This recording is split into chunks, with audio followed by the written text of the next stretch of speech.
पहले से ही आ जाएं। नमोस्तु गुरुवर। मेरी जिज्ञासा है, शांति विधान करने से कर्मों की निद्रा और पाप कर्म कम होता है क्या? नमोस्तु गुरुवर। तो और किससे कम होगा भैया? आप बताओ और किससे होगा? टीवी देखने से होगा? पिक्चर देखने से होगा? तो कॉमन सेंस है, भगवान का विधान करने से निर्जरा होगी बस। लेकिन ये ना मान के चले कि शांति विधान से ही होता है सब कुछ।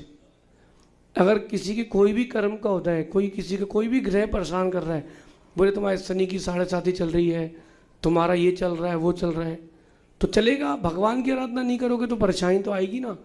तो भक्तांबर विधान करें, पंच परमेष्टि विधान करें, शांति विधान करें, 64 रिद्धि विधान करें, कोई भी विधान करें, आपके कर्मों की निद्रा निश्चित होगी। आजकल एक बड़ा लफड़ा चल रहा है, वो काल सर्प योग।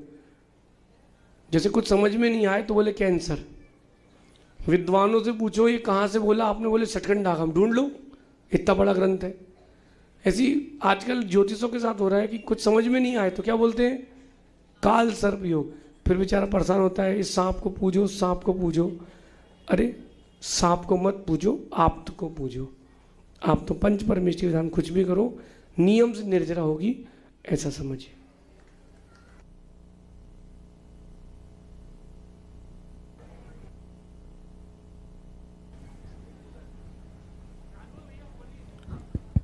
नमोस्तु गुरुवर। अपने जैन धर्म के अनुसार जिन दर्शन की एक महिमा बहुत सुंदर है। अगर ऑफिस किसी का अगर 2 घंटे दूर हो और अगर वो डेली मंदिर नहीं जा पाए तो उसके पाप से उसको कैसे बचे? वो नौकरी छोड़ देना चाहिए भाई, क्योंकि पैसा तो 2 दिन के लिए है, पैसा 4 दिन के लिए, धर्म है तो जिंदगी भर के लिए।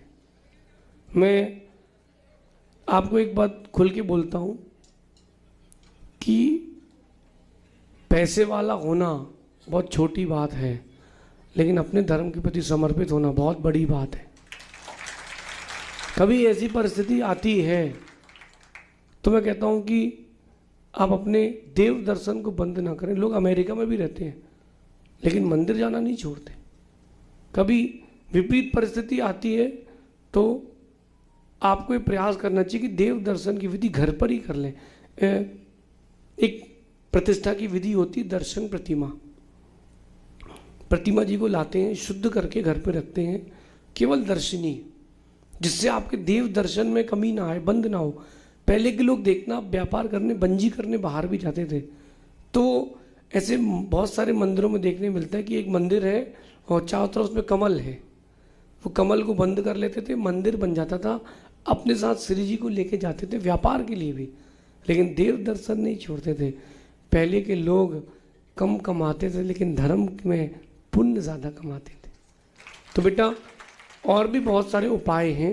अगर ऐसा कभी विपरीत परिस्थिति आती है, देव दर्शन नहीं कर पाए, तो उसका साधन है, उन साधनों का प्रयोग कर सकते हैं। लेकिन मेरा मानना है कि पैसे से ज़्यादा स्थान धर्म को देना चाहिए। हम लोग जब रास्ते में रहते हो, देव दर्शन नहीं मिलते, तो हमको कोई विकल्प ही नहीं है, हम पंच परमेष्टि साथ में लेके चलते हैं। ये हमारे दर्शन कर लेते हैं, हम इनके दर्शन कर लेते हैं, ये हमको देख के मुद्रा ले लेते हैं, हम इनको देख के मुद्रा ले लेते हैं, हमारा नियम पल जाता है। अब जो बेचारे अकेले घूम रहे हैं उनको तो देव दर्शन की भी समस्या रहेगी। इसलिए बेटा अगर कभी ऐसा होता है, उसके उपाय भी हैं, ऐसा नहीं कि उपाय नहीं है, लेकिन प्रयास करें, ऐसी जॉब सर्च करें, काम बने, मन में ठान ले कि मुझे देव दर्शन के बिना अपनी कोई क्रिया नहीं करना है, आपको लाभ मिलेगा। मैं व्यक्ति का नाम नहीं बोलता हूँ लेकिन आपको बताता हूँ, बेंगलोर में वो मेरे साथ थे, IBM में जॉब करते थे। बोले गुरुदेव स्विच करना है लेकिन डर इस बात का है कि धर्म ना छूट जाए, मैं रात को नहीं खाता हूँ, पूजन अभिषेक के बिना पानी भी नहीं पीता हूँ बचपन से। तो मैंने कहा फिर, तो बोले आप आशीर्वाद दो, स्विच तो कर रहा हूँ लेकिन अच्छा मिले। मैंने कहा ये सोच के स्विच करना कि मेरा धर्म ना छूटे, भगवान को श्रीफल चढ़ा दो।